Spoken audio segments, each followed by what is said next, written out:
Conflict continues with its effect on South Africa's economy, with the rand registering further losses against major currencies this week. Altitude Wealth economist Yanni Rousseau says the rand losing ground 5% since the start of the Middle East conflict is bad for the country's economy and is likely to spark inflation. Mr. Trump led an attack on Iran, and since then, geopolitically, the world is in turmoil.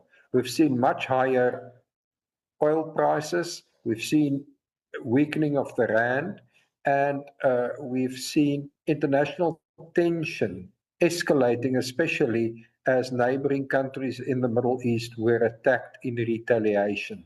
So from South Africa's perspective, this war in Iran is unfortunately affecting us very negatively. Weaker rand and an increase in the oil price, we can definitely expect an acceleration in inflation.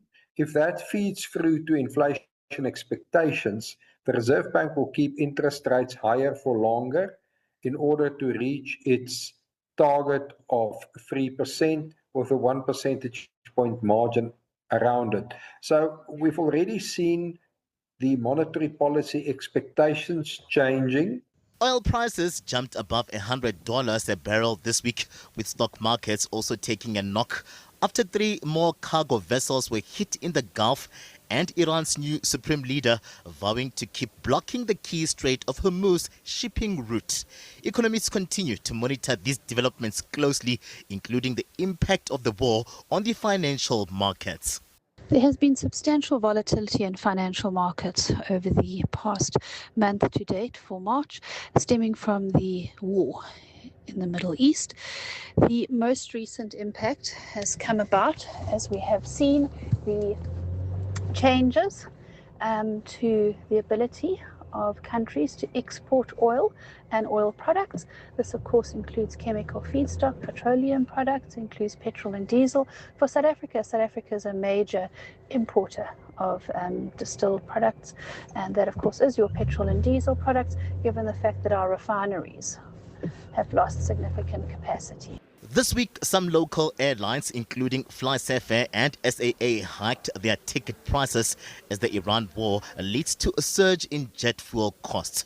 Energy economist Lungile Mashele warned of tough times ahead for consumers starting in April. Diesel is going to attract a higher increase, but diesel is used in trucks, is used in buses. That is transportation for people, the poorest of the people that we have in our society. You then have the impact on food and transporting of food and agricultural goods, services, deliveries. So everything is going to go up. Then you've got the jet fuel issue also. And we've already heard from 2 South African airlines saying that they are going to implement a fuel adjustment surcharge. So that's also going to come through. So we're going to feel it in, I think, ways that we've never seen before. The hope is for the war in the Middle East to end, with the Department of Mineral and Petroleum Resources this week reassuring South African consumers that there's currently no immediate risk of fuel shortages in the country, but that consumers should brace themselves for higher fuel prices at the pumps come April due to the higher oil price.